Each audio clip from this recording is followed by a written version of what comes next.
আপনারা দেখছেন মুর্শিদাবাদ মিডিয়া সত্য খবর এখন আপনার নাগালে। আমাদের চ্যানেল সাবস্ক্রাইব করুন, দেখতে থাকুন, সঙ্গে থাকুন। সেক্ষেত্রে আরো যে বড় হামলা হবে না তার কি গ্যারান্টি? আমরা ইতিপূর্বে তো হয়েছে, প্রাণঘাতী হামলা চালিয়েছে 6 লেনে। আমরা আমাদের কর্মী সমর্থকদেরকে নিয়ে 21শে জানুয়ারি আমাদের পার্টির প্রতিষ্ঠা দিবসে নিয়ে আসছিলাম, প্রাণঘাতী হামলা চালিয়েছে, আক্রমণ অনেক জায়গায় হয়েছে। কিন্তু মানুষের জন্য কথা বলে যাব। যদি আমার জীবনের শেষ নিঃশ্বাস যতক্ষণ থাকবে মানুষের জন্য কথা বলে যাব, সেটা জাত ধর্ম বর্ণ নির্বিশেষে।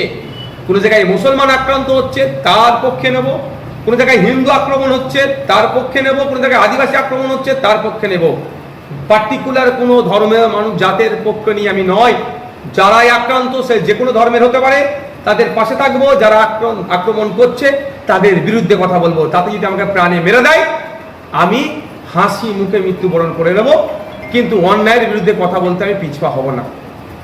যে ব্যক্তির পরিচয় আপনি তুলে ধরলেন সে একজন পুলিশ কর্মী, আপনি অভিযোগ করেছেন পুলিশের কাছে, পুলিশ কোনো ব্যবস্থা নেয়। আপনার তথ্য প্রমাণ দেখানোর পরেও যদি পুলিশ স্টেপ নেয়, তাকে অ্যারেস্ট করে, কি মনে হয় এরপরে তদন্তটা সঠিকভাবে হবে বা সে সাজা পাবে? দেখুন, আমি চাই, আমি প্রথম যেটা দরকার যে তদন্ত হোক, সত্য বেরিয়ে আসুক।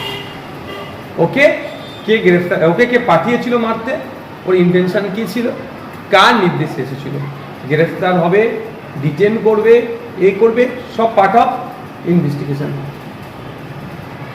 আমার লক্ষ্য হচ্ছে ওকে কে পাঠিয়েছিল, ওর ইন্টেনশন কি ছিল, কেন পাঠিয়েছিল, এর রহস্যটা কি, কাদের নির্দেশে এসেছিল, এইগুলোকে উন্মোচন করতে হবে।